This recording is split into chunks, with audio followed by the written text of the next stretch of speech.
The catchment is revealing itself to you, and if you analyze it in a careful, methodical way, you can actually infer about what's happening inside. That's the modeling part. One of the differences between the data approach to water and the modeling approach to water, to some extent, isn't it a difference between science and engineering? Because data is really all about discovery. You're looking at these signatures and saying, why are they this way?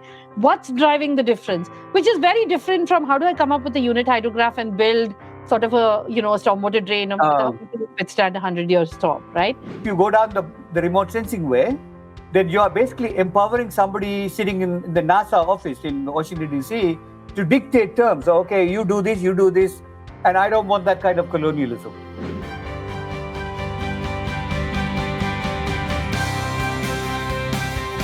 Welcome to the Water Data Podcast, where we talk about the science, the stories, and the systems that shape our water future. I'm your host, Veena Srinivasan. Every couple of weeks, we'll chat about how better data and evidence can result in better decision-making and ultimately better outcomes for people and the planet. So if you're a student, a researcher, an innovator, a practitioner, or just curious about how we can better manage this precious resource, you've come to the right place. Let's get started. Today, it's absolutely my pleasure to invite Professor Murugesu Sivapalan to this podcast. He's been a long-time mentor and somebody who's been very inspirational to me personally, but I think many of us in the global hydrology sector, especially people who work in the developing world of the global south. Professor Murugesu Sivapalan is an Australian-American hydrologist of Sri Lankan Tamil origin. He is a Chester and Helen C.S. endowed professor at the University of Illinois at Urbana-Champaign, and he's a renowned catchment hydrologist. He's also known for his leadership in the area of predictions in ungauged basins, as well as more recently for the field of socio-hydrology. Welcome to the Water Data Podcast, Professor Sivapalan. Thank you, Veena. Thank you for inviting me to this podcast. Delighted to be here. Thank you so much. I know you for so many years, so I'm going to call you Siva, as so many of us do. I wanted to start with this idea of why I thought you're really special for this podcast, because a lot of people who are hydrologists in India and particularly, but I would say the global south, often think of hydrology and water resources as being about models. And there's often the entire discussion is focused on the battle of the models in some way. And data is sort of the afterthought. It's the thing that goes into models, but it's not interesting in and of itself. And I remember the very, very first time we met, and the one thing that completely changed the way I think, and I would say it's been a thread that's continued for my entire career. Even today at Well Labs, what we do primarily is focusing on primary data and data generation, data analysis, data analytics, and less of the modeling stuff. Although I enjoy that, and that's really inspired by your work to a large extent. So I wanted to start off with sort of the early stage of your career. How did you arrive at what I'm going to call data thinking for purposes of this podcast, and what was your journey that led to it? I know you started off as a modeler like many of us, and then you really changed and reframed the way you think, and that, can you walk us through that journey? Thank you, Veena. That's a good question. I have to say, I was, like you said, I was one of those modelers. I'm a civil engineer, trained in modeling, lots of mathematics in my work, especially during my PhD. And one thing that I don't normally reveal, but I'm going to reveal today, that I think that I did a great PhD at Princeton University. Very proud of it. But I can tell you honestly, there's not one single data point in that PhD thesis. In other words, I did not touch any kind of data. I did not use any kind of data in my PhD. And that's my start. That was my start. And that was the thinking back in the 1980s for many people, that especially trained engineers, because we come from a mechanics background. So for us, everything is fluid mechanics. So if you know the basic fluid mechanics principles, you apply them to any subject of your study and solve some governing equations and make some predictions. That's the mentality. We had the belief that that will work, and so I followed that tradition, and then went to Australia in 1988. It was then, through my work there in Australia, I began to realize the importance of data. For the first time in my life, I knew the difference between 10 centimeters of rainfall and 10 millimeters of rainfall. I didn't have any clue. Like any place in the world, what is the annual rainfall? I had no clue. That was the first time I touched data. And that's how I got into the data and learning from data. That was the start.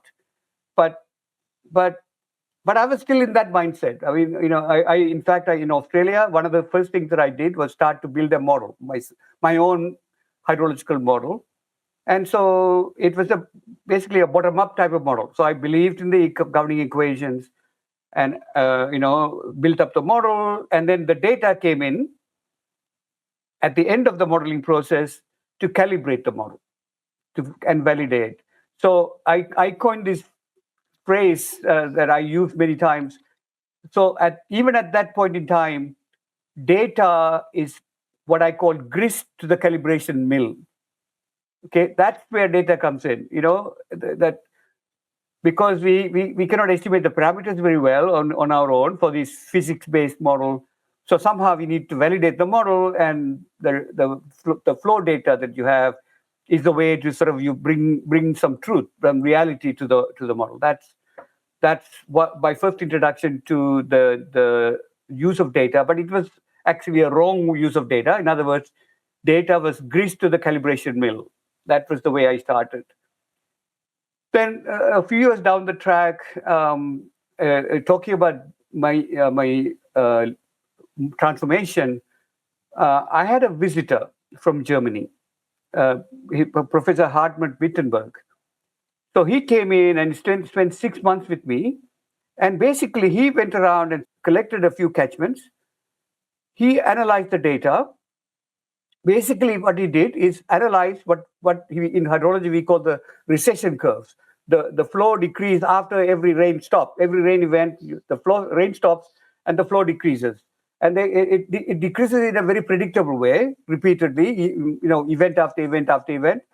So it's some signature of the catchment that is reflected in that. And he analyzed those recession curves systematically over the year. And he found interesting patterns in the shape of the recession curve. And he extracted parameters out of that analysis. On the basis of these analysis, he built a very simple model, a very simple model of the catchment groundwater balance. And we published a paper. And that was the first time I realized we don't need a model and we don't need to then calibrate the model like this. We can go and analyze the data directly, extract information from it, and then use that information if you need to build a model. That was something that he introduced to me. And I started thinking, okay, if he can do this on the basis of recession curves alone, what more can we do? So I got into this idea because I had already experience on the other side, building bottom-up models and calibrating them with flow data. But now I don't have to build a model first. I can analyze the data and infer a model out of it.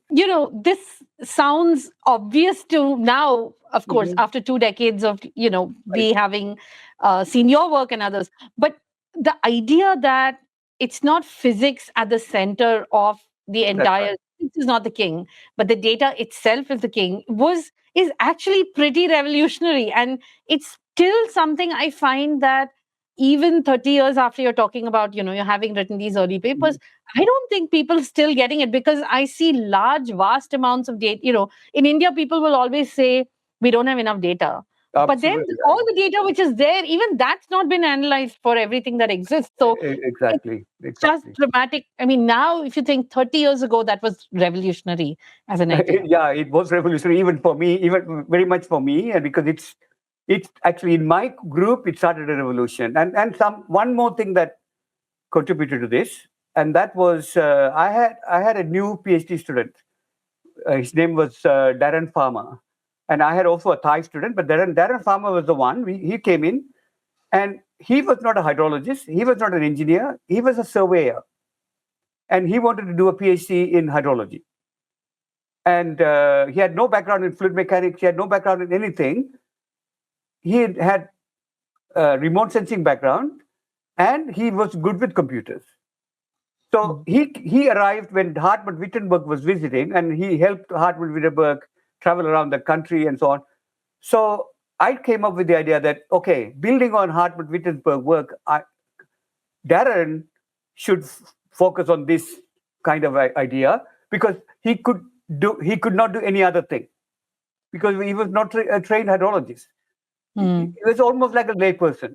And so I could train him to do this kind of work, learning from data. And so he went ahead, and he actually, unfortunately, he did not finish the PhD, but he published a very highly cited paper in water resources research. And then at the same time, my Thai student, Chachai, also did similar work, and the two of them published two papers together, separately, but one in Journal of Hydrology and one in Water Resource Research. That was the one that set the foundation for what I called top-down modeling. That we can build a model without physics, as you said, just analyzing data. And what Darren Farmer did and what Chachai did is to analyze different kinds of data. The same stream flow data, if you look at it at the annual scale, okay, you aggregate the data to annual flow, and then you have multiple years, and there's variability between years. That's one signature. You can then also aggregate on a monthly basis, and you get a monthly flow, mean monthly flow, which is very predictable in Australia because of the seasonality, and so on. So basically what we were doing, we were analyzing the stream flow data at different scales, extracting what we call signatures. So these are signatures, they are coming from the data itself, but different signatures. It's just like, we have our human body, and we have different signatures that we provide to outside world, and the catchment is revealing itself. The catchment is revealing itself through the flood flow data, and if you analyze it properly in the right way, you get insights into what's happening inside. So there's in Tamil there's a famous proverb which says "Agathin alagu muhathil theriyum." So in other words, the beauty of your inside shows up on your face. It's like that. So the catchment is revealing itself to you, and if you analyze it in a careful, methodical way, you can actually infer about what's happening inside. That's the modeling part.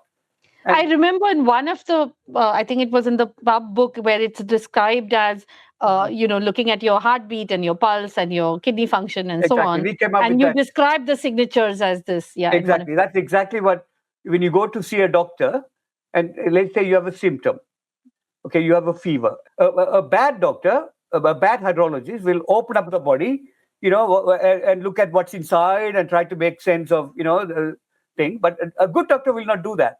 A good doctor will check your pulse, check your temperature, check the color of your eyes, and so on and so forth, and make a diagnosis. It's very similar to top-down modeling, and in other words, on the basis of what you show outside, what the catchment reveals on the outside, you can actually learn something about what's inside. So it actually saves you from being wedded to, notions like physics and chemistry and so on, because why should the catchment care about physics? Catchment is a catchment. It's almost like a living object, So I think that it's a way of approaching the problem in a systematic way without preconceived notions. This is the problem with most models, that you actually have a preconceived notion about what's going on, and then the data comes in as a way to calibrate your model. The top-down modeling idea that we proposed and then tested in many, many, many places actually goes the opposite way. And I think that's the difference. I think we in the pub book, as you mentioned, we call it philosophically, the traditional modeling that we engineers do is mechanistic, so it's more Newtonian. It's based on mechanics. And the top-down modeling idea is Darwinian, because you accept this catchment is a holistic object, has evolved over millions of years to have a almost like a heart of its own, or a kind of a holistic object. The whole is more than the sum of its parts. So Right. I think the through observations, just like Darwin did, you can learn a lot about what's going on inside the catchment. And Because you're observing the characteristics rather than it would be like saying, trying to come up with an equation to say, how did we get the finch that lives on the tree, which you can't, that's because right. it's That's right. emergent Yeah. from many problems. Now, I have Yeah. a question, which is a slight detour, which just occurred to me. The difference between Newtonian and Darwinian, of course, is Yeah. biology. One It's thing biology. that the one thing that most engineers don't learn, at least in India, is we don't learn biology. And I think that's personally one of the problems that we have with many of our modern ills, because we just don't understand how nature works. But some of this thinking, and you can correct me if I'm wrong, some of this thinking on catchment hydrology, uh, didn't it result in the field of ecohydrology actually emerging? Because it kind of was around the same vintage. But is that how people started saying, wait a minute, these catchment signatures are actually determined by co-evolution between vegetation and catchments? But vegetation is really about trees, and trees they don't behave, like a projectile or whatever. They're not Mhm. designed by physics. So, I think ecohydrology started earlier, and mhm, I think that many of the things that many of the claims that we make in the pub and subsequently claiming that catchments are living objects, or that they're alive, they have co-evolved together and so on. We were able to make those assumptions, make those claims, because we had the backing of of eco-hydrologic previous thinking before. hydrology work. So we were more confident. If Eagleson had not made those kinds of claims in the 1970s, we would have been hesitant to go down that path. But I think that we had that backing. So ecohydrology came before us, and we benefited from that. The difference is ecohydrology focuses on vegetation, trees, vegetation, and so on, and that's it. I think whereas pub is broader. In other words, So it's we more look at like the building. forest versus the trees, right? I mean, in a That's right. sense, Yeah, yeah, the exactly. ecohydrology is about the behavior of individual plants. Also, family of different trees and so on. But catchment hydrology is about a whole catchment. So there Right. is, the catchment is organized. It's a bounded objects, and there's lateral flow. There's so many other things. So it's a different object than soil with some vegetation in it. I mean, so there's a difference. But how much of the differences in the signature and Mhm. so on are attributed to the fact that you have vegetation? I mean, Darcy's law works because, Mhm. uh, it's a physical process. Yeah, But the thing with catchment hydrology is that isn't one of the reasons that you can't really predict it that easily is because catchments consist of both the physics part of it, but it also consists of the biological part, which is less predictable. But it's the combination and co-evolution of those which results in all of those signatures being different. absolutely. That's a very good question. In other words, the coevolution of vegetation with the hydrology inside a catchment is fundamental. It's very important.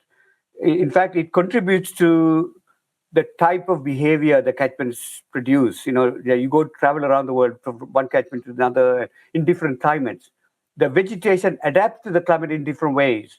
So if you come to Western Australia, where I did a lot of my work, the eucalyptus trees in Western Australia are very deep rooted. They have roots going down to 30, 40 meters. Mm. So that's how they have adapted, because in Western Australia, the climate is strongly Mediterranean, strongly seasonal. So you have Mm. 6 months of the year, there's no rain, and the water table goes down, and the trees have to survive. So over a long period of time, they have adapted. They have given themselves an ability to develop deep roots, so they can always have water and they don't feel stressed, even during summer. That's an adaptation that they had in Western Australia. And if you go to Eastern Australia, if you go to Tasmania, you also have eucalyptus trees, but the rainfall there is uniform throughout the year, and the eucalyptus trees on the outside, they look like eucalyptus trees, but they don't have the need to develop deep roots. So they don't know how to develop deep roots. They're shallow rooted. So that has an impact on soil moisture, how the water is stored. All these things have an effect.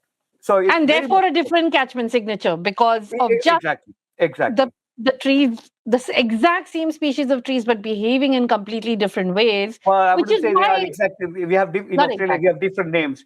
The Tasmanian eucalyptus are called blue gum, and the Australian eucalyptus are red gum. They are if you plant the Tasmanian blue gum in Western Australia, they will soon die because they don't know how to develop deep roots. They cannot survive. Right. So there are differences, of course. Right. But as you said, it does show up in the stream flow signatures. Right. Because what is stream flow in the first place? Stream flow is water that the plant don't need. Because if the plant needed the water, they will keep it somehow. Right. They will find a way to store the water. So therefore, when you think about stream flow, yeah, it will be affected by what the trees are doing. And so if you cut the trees down, it will have huge impact in Western Australia. And it has. I don't know whether you've heard about the dryland salinity problem in Western Australia. The cutting down of the trees, the British people who came into Western Australia, they were given land. They were asked to cut the trees down in order to get the land. They brought their hydrology from England. Their knowledge, understanding of hydrology was from England. In England, if you cut the trees down, it doesn't make a big difference. But in Australia, Western Australia, 96% of the rainfall evaporates through the trees. And if you cut the trees down, that water has to go somewhere, and it goes down and raises the water table, and in the process brings up the salt to the surface and cause widespread environmental degradation. So British hydrologist, if he comes to Australia and brings the British hydrology, he or she will be in big trouble because hydrology is different. This is also one thing that's always inspired me about the way you think. Firstly, you have an appointment in both civil and environmental engineering as well as geography, right? And I think there's a fundamental difference between thinking about water as hydrology as a science or hydrological science and civil engineering, which is really a problem-solving discipline to ensure that human beings get what they want. And one of the differences between the data approach to water and the modeling approach to water, to some extent, isn't it a difference between science and engineering? Because data is really all about discovery. You're looking at these signatures and saying, why are they this way? What's driving the difference? Which is very different from how do I come up with a unit hydrograph and build sort of a stormwater drain to withstand 100-year storm, right? That's very true. I think, but fortunately for me, I did not get this scientific thinking from being in geography. I had this already. In other words, even though I was in an engineering department, nobody prevented me from thinking more like a scientist. And I think that I also benefited from a big movement in hydrology itself, even amongst engineers, to go down the scientific path. So there was in the 80s and 90s, there was a reaction against the more engineering approach to hydrology. So there was a movement, and I think that I was lucky enough to be part of that movement. Even before I started pub, I think I was part of that. So that helped me, and I continue to. I mean, I remain I would say engineering scientist. I do go after understanding the world from the point of view that this understanding should be used to make prediction, and the understanding should be used, in practice. I think that it's a balance that I have. Yeah. Just to go back and step back on this question of the predictions in ungauged basins, I think one of the major contributions of that effort was this idea of taking hydrological sciences to places where data was not available. Because before that, people, if your only way of implementing water resources sciences was through models and calibration of data, you couldn't do anything in places where there was no data. which was much of the global south. And so can you tell us a little bit about what the thinking was, how the Predictions in Ungauged Basin or PUB initiative emerged, and how did that then play out? Okay, thank you. There's an interesting backstory behind that too. So, just like I was starting to work on this top-down modeling idea, the 10 years before that, I was working on something called scale issues in hydrological prediction. So, as you know, if you want to build physically based models, you need some physics to underpin that. And unfortunately, the physics that we had and we still have is only applicable at very small scales. Right. We call it laboratory scale. Whereas the objects of our study, like catchments, are much larger. And therefore, if you want to apply these physics-based models to large catchments, then you have to divide the catchments into small pieces. So and apply the physics, because otherwise there is a scale gap. So that was called the scale problem. So what I did for my PhD and subsequently was how to overcome the scale problem. And in other words, try to come up with physics that is applicable at larger scales. I mean, let me put it that way. And that was the basis of that. And I made a lot of progress in that myself and through my students also. But I think around about after I got promoted to associate professor, I was very, very proud that I got promoted to associate professor. I got tenure. But I think there was this, I was feeling somewhat disillusioned by that time. I'm publishing a lot of papers. They are wonderful. I'm getting a lot of recognition. But I didn't feel that I was doing anything really useful. It's just publishing papers is not the same as somebody actually benefiting from the work that I'm doing. And I was feeling disillusioned. And right at that time of disillusionment, I had another visitor, Professor Vijay Gupta from University of Colorado Boulder. He did a sabbatical with me for 6 months. And, he's a very philosophical person. And, he came and we had constant discussions. And he introduced the idea of predictions in ungauged basin. He was the one who mentioned this thing.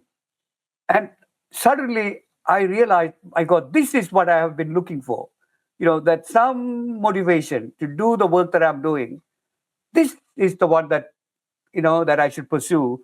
And so, in spite of, disillusionment and everything, in 1999, I got promoted to full professor on the back of all the work that I have been doing.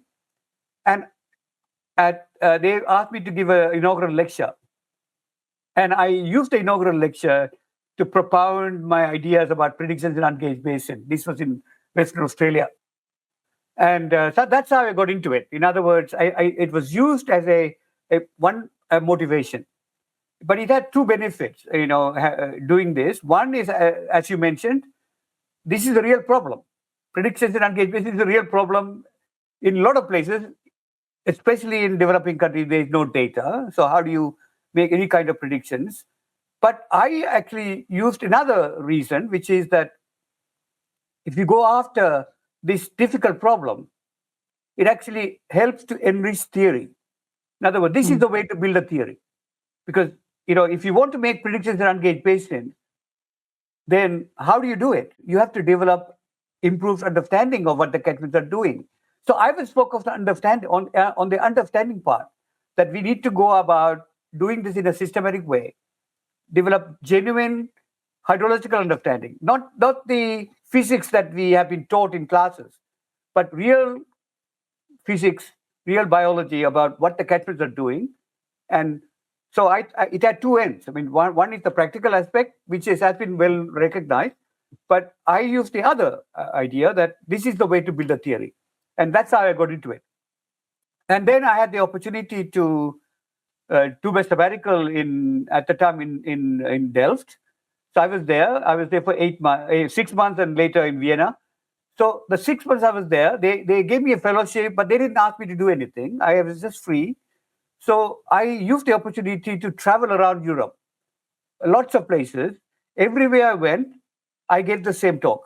The same talk that I gave in Australia, my inaugural talk, By the way, on the way in India, I gave a talk in Madras. I would take it in Bangalore on the same topic. And then I went to, so that 6 month period, I must have given something like 17 lectures in India, all around Europe.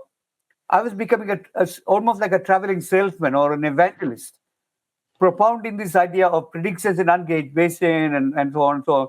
And I was getting a lot of ideas. Every time I gave a talk, people would respond, and I take those ideas on board and improve my talk next time.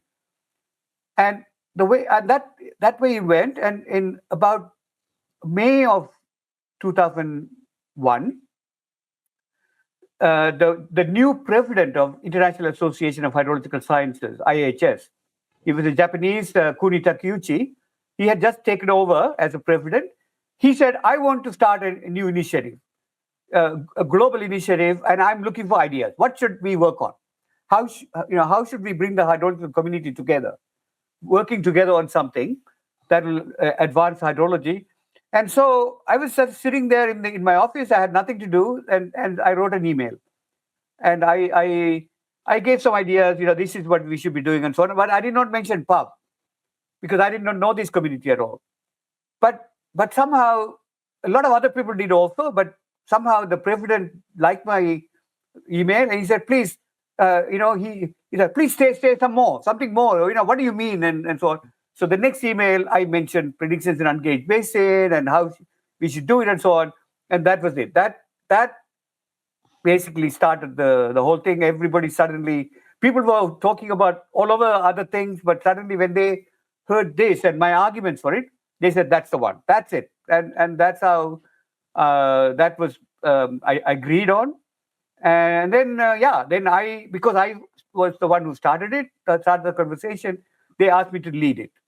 So that's, and then so I had to do a lot of other bureaucratic things, bring people together, and write a science plan, and so on and so forth. But that's how pub came about. That thing came about from my own disillusionment with where I was going. I think, in other words, I think this is one of the things that if you are doing research, especially over a long period of time, you have to have some motivation.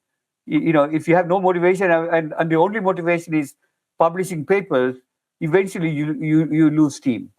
I think that's what I found. I found that. I mean, that's the thing I've seen. Every stage you've been excited, each of the decades following as well. That pub, of course, led to the International Association of Hydrological Sciences decade on predictions in Ungauged Basins, right, in 2003.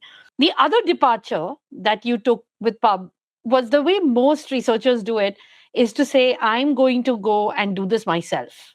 And that's not the way you approached it. You said, look, if we want this to be done, we need to create, nowadays we use the term virality, or, we use the term all of this in the social media age, or crowdsourcing. I mean, these were not terms that were there in the early 2000s, but really your way to approach it was community science, in the sense, create many, many, many, many hundreds of people that would be looking at this data and seeing what would come together synthetically from all of that work. So can you talk a little bit about that? Absolutely. It's a very good question. And I think I have to admit again that when I took over the chair of the pub initiative, my idea was, I know the problem, I have the solution, I will lead it, I'll lead it my way. That was the way I started. And the reason I went to the other approach is that it did not take too long for me to realize that in spite of giving me the chairmanship of this initiative, IAHS has no money. So what am I going to do with no money? And I'm supposed to lead it, and they're giving no money, and so I had to come up with some other approach. And so actually, I went through a transformation again. I had a meeting in Perth. I had brought some people together, and then one of the people who was there, who's more knowledgeable about IHS, and he told me, Siva, you're not going to get any money. And that was a shock. So it's at that meeting that I came up with the opposite idea. I'm going to make this into a grassroots movement. I'm going to allow people from all over the world to contribute their own idea, their own model. In fact, one of the outcomes of that thinking is that I gave up the idea, which I had. There is one model, that there is a holy grail. There is one model that we should work towards. And quickly I gave up that idea that there is no one model. But that was a very important moment because one if you only use one model, and that's my model or in somebody else's model, then there's no motivation for you to be involved, because it's one person dominating everything, and the one idea dominating, and you quickly lose support. Actually, this is another slogan that I introduced: a plurality of ideas, plurality of models. So we are fine with multiple models, multiple places. But that was revolutionary, actually, in hindsight, because we agreed on the idea that you travel around the world, place to place to place. You have different processes that are dominating. You cannot expect one model to account for all of these processes in different parts of the world. So this is part of co-evolution idea, that you should allow plurality. That's nature. That's the way nature works. And I think imposing one model for the whole world, which is the Newtonian idea, it's not going to work. We need allowed plurality. Plurality also means that people in different parts of the world have their own ideas, have their own insight about what's happening in their backyard, and we should learn from them. In a way, it's a Darwinian approach, because you're allowing evolution of ideas rather than saying, here's one equation, somehow with enough parameters, it's going to solve everything everywhere. That's right. So I think that's how that idea of plurality and grassroots and all that, it was a practical move, because that's the only way I could motivate people to contribute. Because if I tell them you have to use my model, that's the surest way to, lose their motivation. So we gave them freedom, we gave them power, and we gave them inspiration. I should say inspiration. Exactly. So it was a practical, almost forced on me a move, because I had different ideas at the beginning. I thought that I had the same idea that, hey, there's one model, that's the holy grail we should work towards. But I think eventually, for practical reasons, we abandoned it. But now, in hindsight, there are real scientific reasons why the idea of plurality is important. And I think it's even more so when you come to socio-hydrology, because now we are dealing with people, and people in different parts of the world experience different climate, different hydrologies, and they adapt to them they have their wisdom gained from that. How can you ignore that? So I think when did that shift from the predictions on Ungauged Basins, which stayed, it was already revolutionary, but stayed broadly within the catchment hydrology community? That's right. And then, of course, in 2012, when you and Gunter Bloschel wrote the Socio-hydrology paper, that was a radical kind of, again, a shift. You were pretty bold in saying, because you were a fairly mainstream hydrologist, and then you started to all kinds of social scientists. And then I'm sure a lot of people said, okay, why is Siva talking to all these weird people? But that was another big movement. So the change from sort of predictions and Ungauged Basins to what you first called predictions under change, and then sort of socio-hydrology and Panta-Rhei. How did that, at what point did you realize that just looking at these signatures and understanding the hydrology was not enough, and now I need to start looking at, so I looked at the physics and then the biology, and now I'm looking at the human part of it. When did that happen? Are you enjoying this episode? If you are, please hit the subscribe button on your favorite podcast app. Your reviews on Spotify and Apple Podcasts will really help us out. And if you can think of a friend, a colleague, or a fellow water enthusiast who might enjoy it, please do share this episode with them. We hope to reach many more changemakers like you. So I was chair of the pub initiative for 2 years, 2003 to 2015, I think, 2005. And then I moved to the US by that time. And Jeff McDonald took over the chairmanship of pub, and then later Gunter Bloschel took over. So I was there in doing pub work, but I managed to get a grant from NSF. There's a grant scheme called hydrologic synthesis. It's called the Synthesis Project. So the NSF gave us $1 million. We brought people together, and that they had the idea of change in that NSF proposal that we wrote, and actually during that you probably know that we had a summer institute in Vancouver. We I had remember. 2 years in a row, 2009 and 2010. I had brought several students together, and they worked on essentially, prediction problems using more like comparative hydrology, across the country. And so we had, by that time, a lot of data available. So we were doing some really interesting work. But there was another synthesis project that NSF funded, led by Charlie Vorasmati. And so we used to meet together once in a while. What we are doing, which had nothing to do with people, what he was leading had everything to do with people. And so I was influenced by what he was thinking. I mean, he was thinking about going back in history about what happened in the U.S. The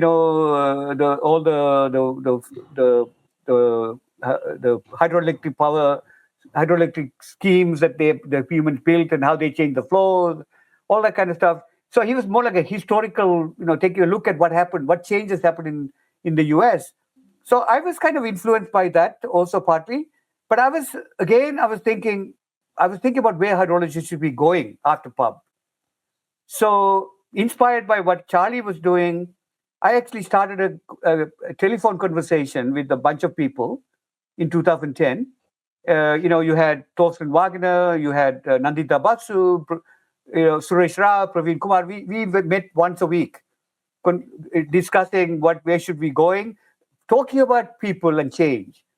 And out of that conversation came a paper in 2010, which appeared in Water Resources Research, about the future of hydrology, about change and so on. But that the hydrology is so focused so far on pristine catchments, whereas really there are no pristine catchments left. So we should now put humans in the midst of what we study, but the idea of socio-hydrology was still not there. But we published this paper. We need to focus on change as the next thing. And then I used that paper, went back to NSF, and they gave me more money.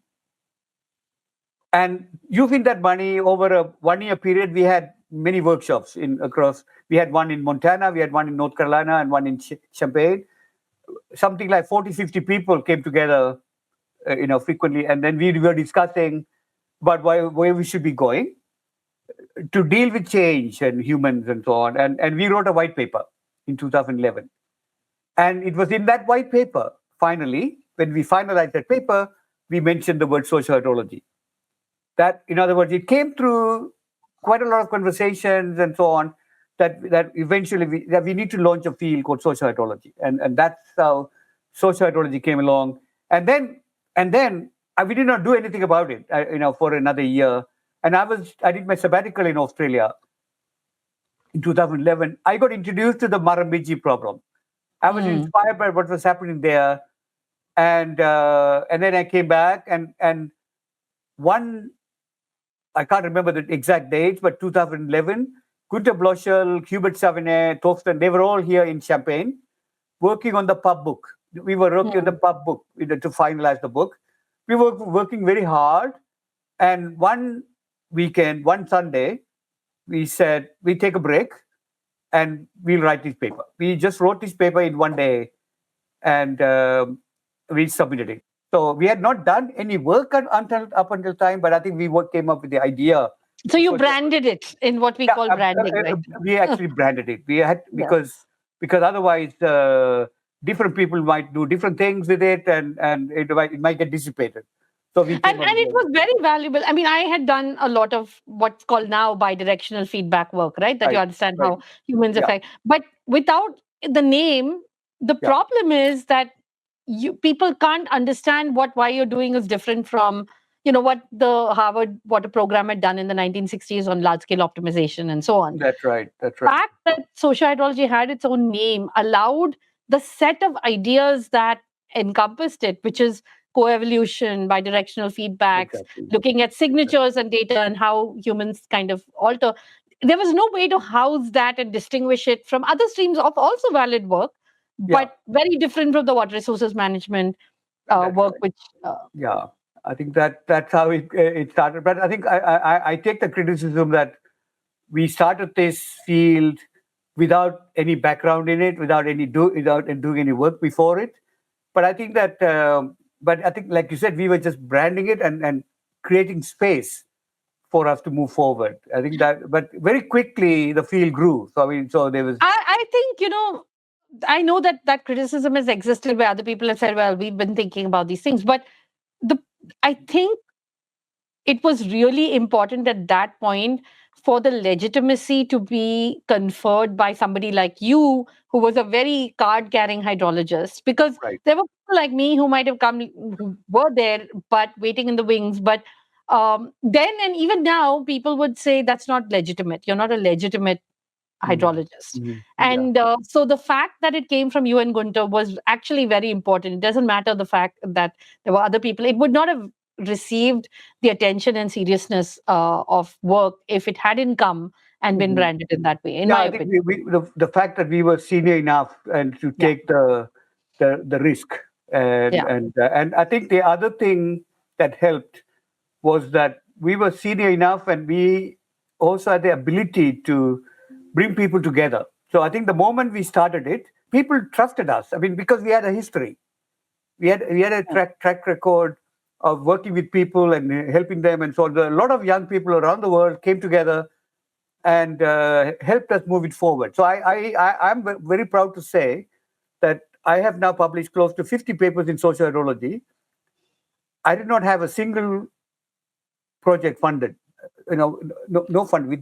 I mean, you continued your history of sort of crowd science, if you want to call it that. Exactly, that's what I did. There's one interesting difference between philosophically from a water data perspective between pub and then socio-hydrology, which is sort of, it went back to a little more of a modeling perspective, because a lot of the social data was not actually available in the way that hydrological data is available in a consistent way over long term. That's right. So one, I think, both strength and weakness of socio-hydrology was sort of a revert to modeling, and a little departure from data, at least in the early years. Of course, some of that's been remedied later. That is true. I think that criticism is valid, and some people do simply continue to say that socio-hydrology is just an extension of hydrology,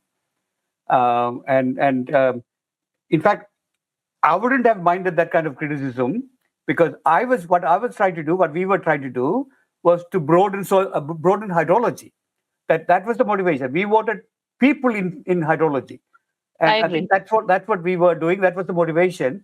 But over time, we saw the potential that we doesn't have to be wedded so much to hydrology. We can bring in social scientists on equal footing.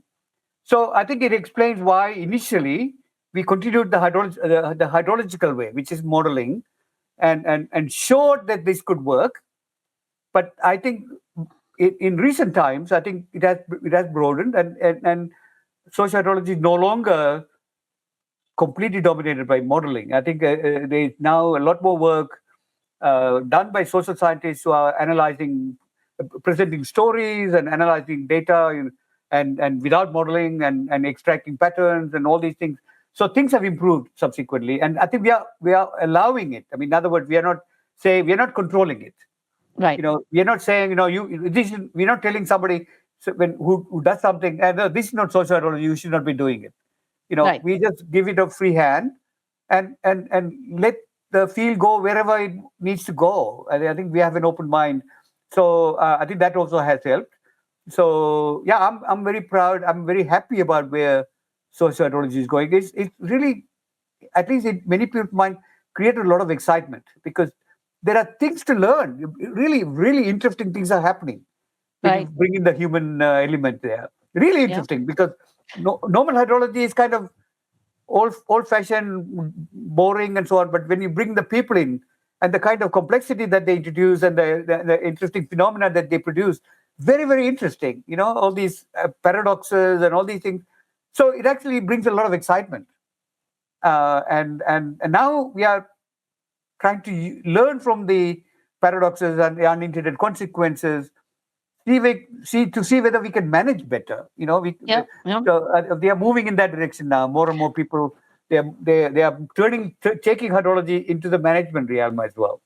Absolutely. I mean, I would say that again, the branding exercises have helped because giving, the names like the irrigation efficiency paradox, the recharge, groundwater pumping recharge paradox, the Yeah, reservoir paradox. I think g- giving phenomenon which are socio-hydrological right. names, and it's valuable because then you can talk about them more easily. If they didn't have names, That's right. just last week I wrote a summary for a big of a corporate funder actually, Mhm. who, and the way they're thinking about like water credits and environment and social governance rules and so on, to say that look, if you're sticking water into the ground, you should expect that people are going to pump it back. And Mhm. all of this is actually social hydrology, because you're saying that humans adapt to the kinds of if you change your hydrological regimes with various interventions, humans, societies adapt to it, and Yeah, therefore you shouldn't expect that the net effect of that is just going to be the effect of just the hydrological intervention. It's the right. hydrology, how humans kind of respond to that hydrology. Mhm. And now what started 10 years ago as very theoretical work is kind of straight up being used in all kinds of very, very major management decision making. So I think Yeah, it's come of age in that way. I hope it continues to grow in that direction because because all this understanding, what is it for? We need to use that. Also, I think the other thing is I'm hoping that all of this understanding, all of the insight that social hydrology can generate can influence how engineers operate. Right, Because right. engineers are still trained in the old-fashioned way, that Yeah. that they know better. No, That and more than they know better, they will do what they do, and somehow they will assume that humans will behave in exactly the way that they that's used right. to always behave. They won't kind of change one thing in response to it. That's right. And therefore, I mean, how much investment do we make because of Right. this one simple insight of failing to understand that Yeah. societies respond, Yeah. So to I think intervention? I'm hoping that we can also influence the traditional water management sector as well. I think we are already, we should say. Yeah. Uh, Right.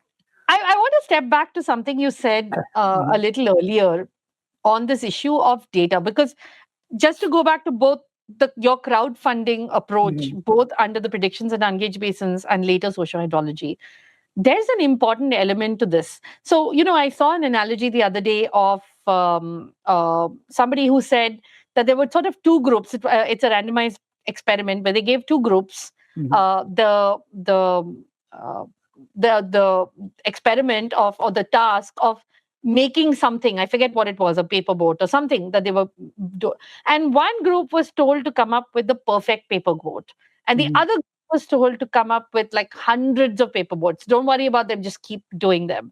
And then they looked at the two and they said, who came up with the better, widget, whatever it was.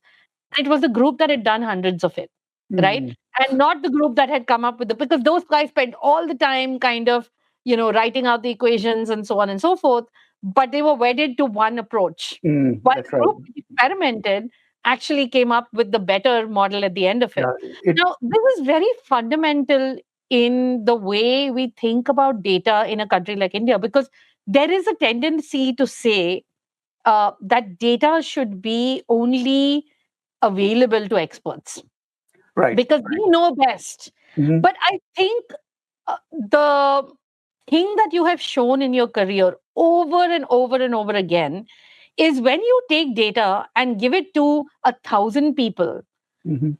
the insights that you get, even if there are 1,000 just students, because the amazing thing about the predictions and engaged basins as well as the social hydrology work is a lot of the people that were playing with these data and models were like postdocs and PhD students and sometimes probably even master's students, Mhm. right? So they were not people who were decorated hydrologists. They were just Right. everybody who Yeah. had a little bit of coding and a computer in front of them Mhm. and data. But the kind of insights you got were these hundreds and hundreds and hundreds of papers with real serious intuition. Together they developed real serious intuition about how these catchments behaved. But for me, this data, there's the open data aspect of it, the fact that data itself is available Mhm. to everyone in a Yeah. democratic way improves the quality of science many fold. So I'm proposing this as a thesis of what I've learned from your career. And I'd love to hear you reflect on that. Yeah, I think I don't know whether I can answer the question on data, but I can certainly uh, talk about the freedom. I mean, you mentioned about most of the socio-hydrology work was being done by master students, PhD students, and so on, and it really helped in two ways. It helped one thing was socio-hydrology was a developing field. We had no history behind. There's only one way to do it. Also, you follow the tradition, so it's completely open. You know, number one. So it was a lot of opportunity to experiment. And I myself was surprised by some of the things that have happened. I mean, how it happened, I don't know, but people just went and did it. And I'll give you an example. The other is that we, as senior scientists, gave them protection, gave them support. So, in spite of doing these unusual and unconventional ways, unconventional data and so on, they still managed to get their papers published because we kind of organized and helped. So there was protection from the senior people because if we had not been there in the background, you submit a paper, you just knocked out. I mean, and so that also helped. And I'll give you an example of something that surprised me. So you remember the work that I did in Marambiji about the competition for water between environment and humans, and humans and how it evolved over a century. So I came up with the idea called environmental awareness as a social variable that tracks that competition. What people feel about the environment vis-a-vis their livelihood. This kind of thing. And later on, Yasmina and my other student broadened that concept and came up with community sensitivity, which is a broader concept and backed up by social science theories and so on. So we did this and we showed, for example, how environmental awareness evolved over a century based on modeling. So we had no data on it. We modeled it and inferred how the community sensitivity would have evolved over 100 years. But unbeknownst to me and surprising to me, suddenly I saw a paper in Global Environmental Change by a group of Chinese scientists at University of Melbourne. And they published a paper. What they did, they didn't even cite our paper, but they were inspired by our work. They did text analysis, text analysis on 100 years of newspaper articles in the Sydney Morning Herald. So they analyzed for mention of environment and livelihood and so on. They tracked it and came up with the analysis that confirmed our model prediction. So I was initially upset that hey, they published this paper without even citing our paper and so on. But they're now my friends. But what I'm saying is, I was surprised that you can even do text mining. I did not know that concept. And I did not know that kind of data can be used. Now it's used widely, but for me in 2017 or so, even earlier actually, it was a total surprise. And there are things like that happening. People are just coming up with ideas. And now with the AI and large language models, your ability to do that has just gone up exponentially. Right. So I think that the two things. So one is this relative inexperience and lack of formal training in socio-hydrology help people to experiment because they don't have to follow, well-known protocols. They can do anything, and we gave them protection and support, and that helped. And I think this area has blossomed. New kinds of data are coming in, and I'm pretty sure you wait 5 more years, a lot of interesting analyses are going to come out based on unusual data. Absolutely. I think that, we live now in a world where essentially the ability to analyze data has become almost real time. I mean, that's how far AI is kind of beginning to just, the amount of time it would take us mucking with code. And now you just talk to ChatGPT and say, hey, fix this code. And it fixes it. Right. So it's obviously a very different world that we live in. But what struck me about the new and current IHS decade, which is called Helping, or which Yeah. really is focused on sort of community, is in a world where you have infinite answers, or the ability to answer becomes really, really accessible and ubiquitous. What really matters is kind of your ability to ask good questions and your ability to have data to actually answer the questions well. That's And right. in a way, I think that almost the new hydrological decade was prescient in kind of being the right decade for the AI age, if you want to call it that, because it brings together those two things. It's really about citizen science and about really asking good questions, Yeah. which, once you've said that, once you have real data which communities collect, you kind of removed certain bottlenecks on data, which you don't not dependent only on government data. You can Right. get much more granular, local, contextual data. And then you're asking good questions because it's all about embeddedness in community. So I was wondering, I know that you said, you're not as involved in the current decade, but it was something that you thought about. So I was wondering whether you could, explain how this most recent hydrological decade came about. I think that I was involved in the planning for the Helping decade. I attended many meetings, and I think there are two aspects to what's happening here to the Helping decade. One is that it's we have done a lot of work over 20 years or through pub and Panta-Rhei on understanding the world and understanding the world as it is, and developing tools to make predictions, these kinds of things. We have done a lot of work in that, more in the scientific arena, understanding. But I think that there's a real need now to translate this understanding to solve problems. So that's why this decade is called the solutions decade. They call it explicitly that now the focus is on solution. Number one. Number two, I think the focus is on empowerment. In other words, I think which is an idea that I started even during pub. I mean, one of the motivations for me to push pub in this particular way is that I have explicitly said it in many meetings that one model of, I have to say this, I go back a little bit. When pub was launched, there was still disagreement about what pub is.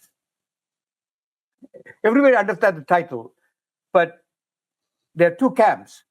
One camp, which was led by me and Vijay Gupta and so on, was to improve understanding at the grassroots levels. In other words, go down to the grassroots, improve understanding, and so on, and empower people.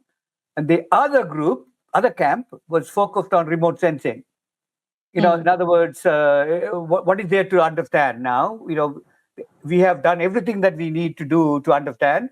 Now the question of what is new about it, and there's a remote sensing is the only new thing that comes in because it produces data for you, and so you can make predictions using remote sensing. I was opposed to it, and in fact we had a debate. We had a debate in Kofu, Japan, where I was speaking on behalf of the more understanding part, and then Jim Shuttleworth from, at the time, Arizona. So we actually debated, and I won the argument. And the reason I mentioned this is that if you go down the remote sensing way, then you are basically empowering somebody sitting in the NASA office in Washington, D.C. to dictate terms. Okay, you do this, and I don't want that kind of colonialism. And I want this to be grassroots empowerment. So this was an important discussion in the beginning of the pub decade. I think that I'm hoping that the Helping decade will take us further and really help people, local communities, use their own wisdom and use their own understanding to come up with their own solutions. I think this is really lacking because I'm now doing some work in Sri Lanka, and I know people are, shut out from conversations about their own problems. The problem definition and the solutions are coming from outside. From the World Bank or the Asian Development Bank. They are dictating them. So you have a problem, and we will solve it for you. So I think it's very, very important to empower local people to have a voice. and they have their own wisdom, and I think that we have ignored it completely, and this is at the grassroots, at the community level, and I think that I hope that helping will do this in a serious way. And I don't know much about AI, so I cannot comment on that. But I think there's a lot of opportunity, especially if it democratizes it. Yeah. That anybody can go in and find a AI tool and do something and share it with so on. I think I'm hoping that AI becomes a democratic tool, not a dictatorial tool. It has to be freely available and used at the local level.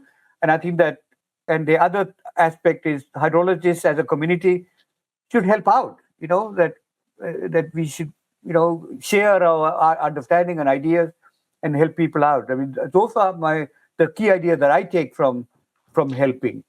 A lot of words, a lot of the language that people use in India, these days is what they call distributed problem solving. So instead of one person solving everybody's problem, if Yeah. you're able to put tools in the hands of everybody to solve their own problem, Hmm. then you get a much better outcome, right? And that's Hmm. kind of what you're hinting at. I also wanted to say that I think there was a very different way in which it could have gone, right? Instead of going in towards these, if you want to call it distributed local community, way. There's also the big hydrology way that it could have gone, particularly with a lot of the new NASA models being about data model fusion and basically taking all the data available and putting it together, and where the models are being kind of constantly calibrated in real time with Yeah. data. But for me, I'm extremely happy that IHS did not choose that path, because there was another fork in the road and it could have gone in that direction. That's But right.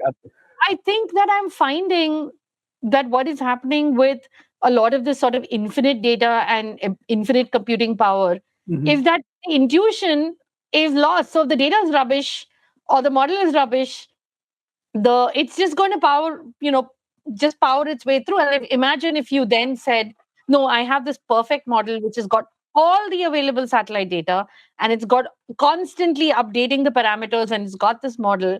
You're basically doing what you said. It's sitting somewhere far away in the world and then saying, this is what's happening in this one remote village somewhere else. And I just chose not to go in that direction, but go in like the small, if you want to call it the small science direction. And that's a very bold but commendable choice, I think. I I I can only say that I hope other people follow your lead in this, because there is a danger. I think there is very present that with these the kinds of things that you are telling me, um, if it is funded, it's going to create kind of top down. Somebody somewhere is going to present, and I think there's a real danger that the, the people's freedom will be taken away, and they'll be forced to follow some global idea. And I think I think that danger is still there. Yeah. Danger is still there, and I think that helping will avoid it. But I don't know whether you know helping has the power to fight against this movement. I mean, I think that's something to watch out for. That Yeah. we should genuinely empower local people. I mean, the story. I tell this all the time, that people in India, people in anywhere in the world, who because they want to publish a paper, because they want to do something that is acceptable to the rest of the Western world. So they just ape the West. They just what Sivapalan is doing in America is what we should do in India, just so that we can get a paper published. This Yeah. idea, and I think that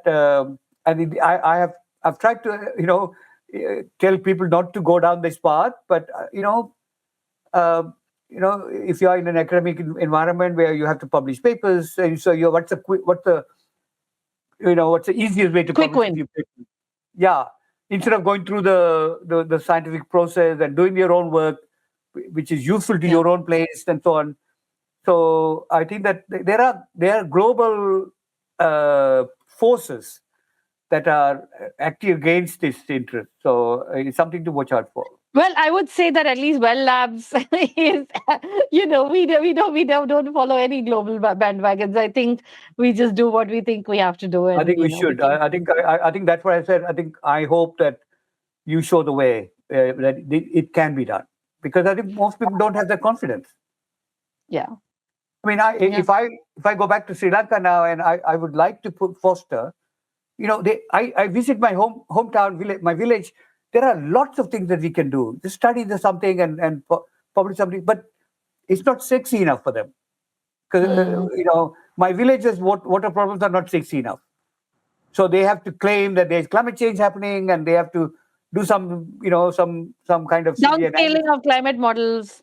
Yeah, yeah, downscaling and do something, and then claim and then get a paper published. This is unfortunately the way things are happening. Whereas there are lots of very interesting problems, very Yeah, very interesting yeah, problems to yeah. solve. I got a million of them, and we'll talk about that another time, Yeah. in another location. I'm going to kind of towards the end of this. I want to ask you, if you were starting your career today, Mhm. and we know that where we are at the like I said, in a poised at the start of a data revolution, in the sense all the data in the world, not quite all, but a lot of the data in the world is easily accessible, and Mhm. you have all the computing power and the ability to code, and all of that is available.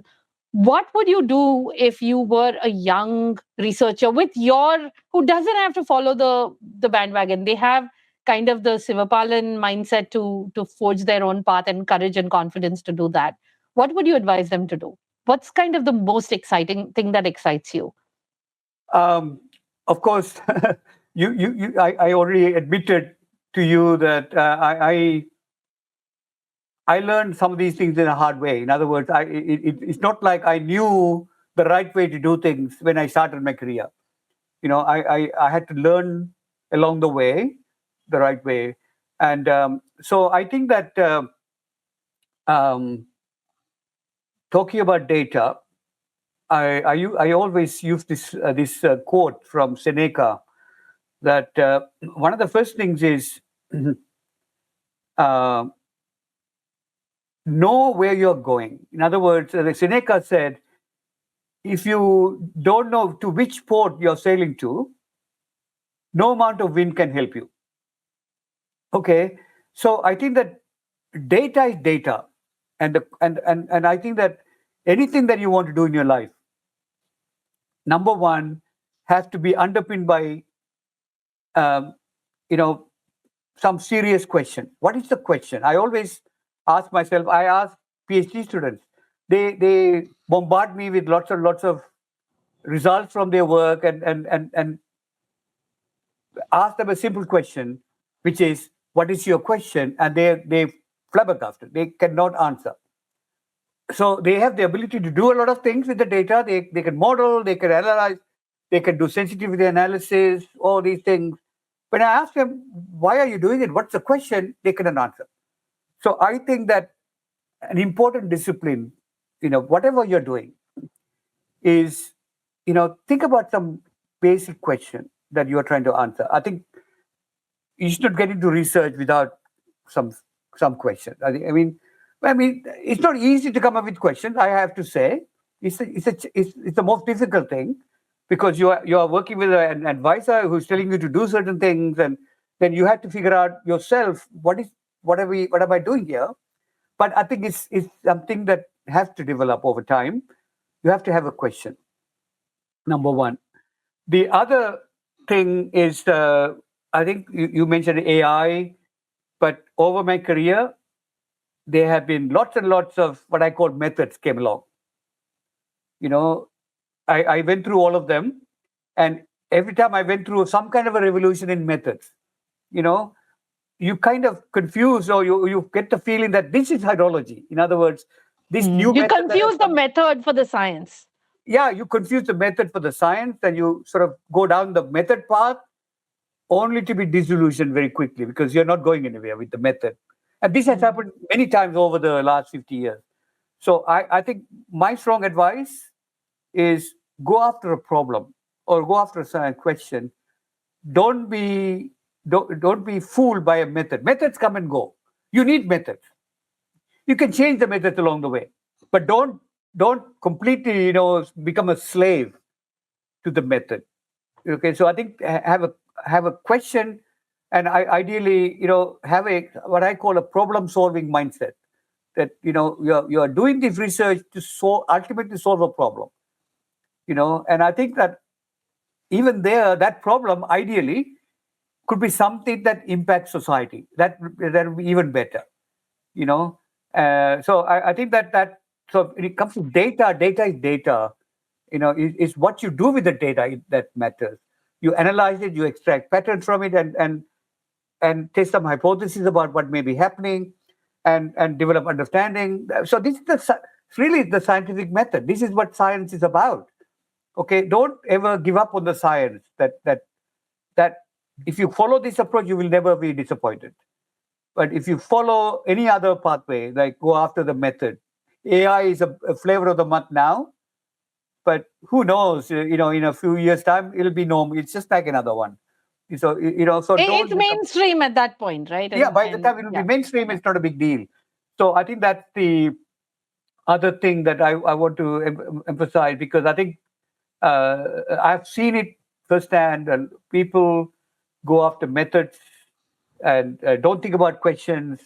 Don't. So I think it ends up in failure. The other thing I want to say, something that I have followed in my career, try to be true to yourself. Meaning that don't copy others, don't follow somebody else's bandwagon as much as possible. I mean, it's perfectly okay to network and share ideas, work with people. That's all fine, but do what comes naturally to you, what is important to you. And this is also something I find that happening here a lot more. I did not see that too much in Australia, but here in the US, because of the funding situation, so people just follow. The NSF introduces critical zone observatories. Everybody goes down that path. Just for a few years until the money runs out, and then they go to something else. So there's no continuity in the way they do things, and that's another thing that I would strongly advise. Over time, develop some ideas yourself, become independent and your own person. Be your own person. I think it's very important. I don't respect people who follow other people's ideas. And one other thing that helped me is, in fact, when I was in Australia, my head of department, every year as part of the annual report, he would ask me to write a 5-year plan. So I tried, but initially, last year's 5-year plan is different from this year's 5-year plan because my ideas changed. But writing that 5-year plan every year over time helped me, because I was able to sort of realize what I'm doing, because I had to write it to somebody who doesn't do hydrology, but somebody, he's a fluid mechanician. So as a way to communicate to him, I was able to define myself better and better year after year after year after year. And amazingly, if you ask me now, I can say what I do in one sentence, because it's sort of nicely concentrated. It's an evolution. So I don't waste my time. If somebody asks me what I do, I say that in one line. So I think that this is a discipline. I advise the people I mentor here, young assistant professors, is to ask them, hey, write your 5-year plan. And I comment on that year after year after year. And really, it really helps them to think of who they are, what they are doing, and in a way that other people can understand. It's something that I might suggest to young people. It's very, very, very useful exercise to do that. But I think that those are the kinds of things that come to my mind, because you asked the question about data. Because to me, data is everything. Data is where like I said earlier, it's through data the catchment or the world reveals itself to you. And I think that whatever we can do to find some patterns in the data and then use the patterns as a hypothesis to generate hypotheses, and this must be happening in there, and sort of keep moving down that path. will never disappoint you.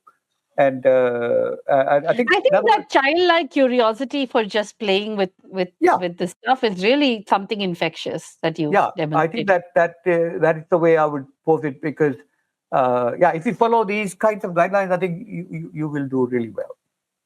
So, Siva, we've come to sort of the end of our time, but I wanted to ask you one last thing. What is the one sentence that you said I can describe my life's work in one sentence?